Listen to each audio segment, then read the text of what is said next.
Hello students, a 5-digit number is to be formed with 7 digits starting from 0 to 6. Each digit can be used at most once in any number and the number does not start with 0. So we have to find the number of ways in which this can be done. So now to answer these type of questions, since we have to make a 5-digit number, so we'll place 5 blanks here. Now, if it does not start with 0 and there are total 7 digits, that means 0 cannot come at this place. So this can be occupied in 6 ways, right? So now 0 can occupy this place. So this can be 6. And since the digits are not repeated, so now the digits will start going down by 1. So this place can be occupied in 5 ways. It can be 4 ways and it can be 3 ways. So the total number of ways will be the multiplication of the number of the ways in which that particular blank can be filled. So that means it should be 6 into 6 into 5 into 4 into 3, and that's equals to 2160. So that will be the answer for 5A part 1. So if I'm going for 5A part 2, so they have asked in how many ways these 5-digit numbers are even. So again, we'll do the same thing. So it's 1, 2, 3, 4, 5. So it has to be even. So 0 can occupy this place. If 0 has occupied this place, we are left out with 6 more digits, right? So this particular place can be filled up in 6 ways. This can be filled up in 5. This is 4 and this is 3.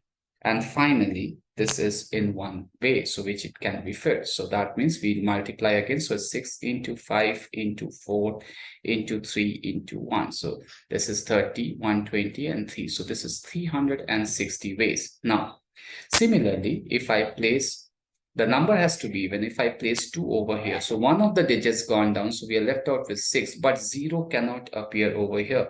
So that means this can be filled up in 5 ways. Again, now one digit is being used over here. Now 0 can come up over here. So this can be filled up in another 5 ways. And now the number of ways just goes down by 1. So it's 4 into 3 and that's into 1. So if I multiply this, so this is something which we got it as 300 ways. Now the same case will appear if I'm placing 4 over here. So this can again, since 0 does not come up over here, so 5 ways. Now 0 can come. So 4 into 3, so another 300 ways. And the final even number of a 5-digit, we should be occupied by 6. So again, 5 into 5 into 4 into 3. So that will be another 300 ways. So the total number of ways, if we add them together, that comes up as 1260 ways. So this many ways a 5-digit number can be formed, which is not starting with 0, but is an even. Moving on to the question 6b. A team of 7 people is to be selected. Now the keyword is selection. That means we'll be using combination over here. From 9 women and 6 men, find the number of different teams that can be selected, which includes at least 1 man. So that can be 1 man, 2 man, 3 man, 4 man, 5 man, and can go up till 6 men.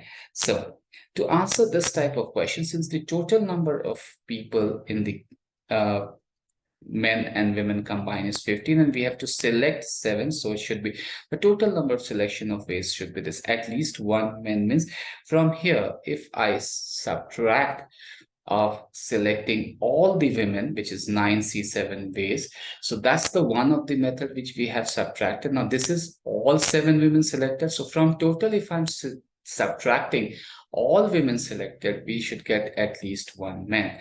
So the answer to this is 6399. So if I now deal with the marking scheme of this, so if I'm dealing with 6A part 1, so it's a 2-marker question. So you'll get 1 mark for writing this expression correctly and 1 mark for the final answer.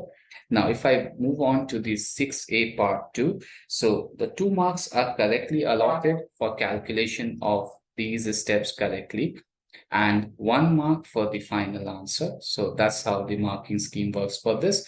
If I'm talking about the B part, so writing this expression correctly gives you a mark and 1 mark for getting the correct answer after calculation. Now, we are moving on to the 6C part 1. So if I'm writing for 6C part 1, the formula which we should be remembering is, if I'm writing NCR, that has to be n factorial over n minus r factorial into r factorial. So that's the formula we'll be using over here. So that means if I'm writing NC3, so that should be n factorial into n minus 3 factorial into 3 factorial. And if I'm writing NC2, so that should be n factorial over n minus 2 factorial into 2 factorial. Now, I'll try to reduce the numerator. So that's n into n minus 1 into n minus 2. And n minus 3 factorial in that case gets cancelled. So it's divided by 6. And n factorial still further reduces to n into n minus 1. And then n minus 2 factorial gets cancelled, so that's divided by 2. So if now I take up an LCM over here, so my LCM is 6. So that means this should be multiplied with 3. So I got 3n into n minus 1 into n minus 2. And this should be multiplied with 1. And this is multiplied with 3. So that becomes 3n into n plus 1. So if I now simply open the brackets, so that's n into n square minus 2n. So that's minus 3n plus 2. And if I'm opening the brackets here, so I got 3n square plus 3n. And that's divided by 6. So if I open the bracket further, so I got n cubed minus 3n square plus 2n plus 3n square and plus 3n. And that's divided by 6. So 3n square gets cancelled. So I got it as n cubed and plus 2n and plus 3n. So that's equals to 5n. So you should check for some sign. This is n minus 1. So this should be minus of 3n. Yes. So this is minus of 3n. So that means it becomes n cubed minus of n divided by 6, and that's the expression that we are looking for in C part 1. So if I go by the marking scheme explanation of the 5 marks over here, so you get a mark, 2 marks correct for writing this expression, and you get another 2 marks correct if you have put this form correctly, and 1 mark for proving this correct till here. So that's how you get a 5 marker in 6C part 1. Now moving on to 6C part 2, we have to solve that equation, and that's equals to 4n. So that means we already did, like in C part 1, that we have proved that that's equals to 1 by 6. So we can compare this, that's 1 by 6 n cubed minus n, and that's equals to 4n. So they've already said that n is greater than equal to 3. So that means I can take n common from here, and we can cancel out the common factor. So that means that's equals to 4. So n gets cancelled, as we can see. So we can write n square minus 1 equals to 24. So we got the value of n square as 25. So the value of n has to be plus or minus of 5. We cannot take it as minus 5 because they have already mentioned that n has to be greater than equal to 3. So the correct value of n has to be 5, and that's the final answer to this question. So writing this equation correctly, you get a mark, and getting the final answer correctly, you get a mark. Thank you, students.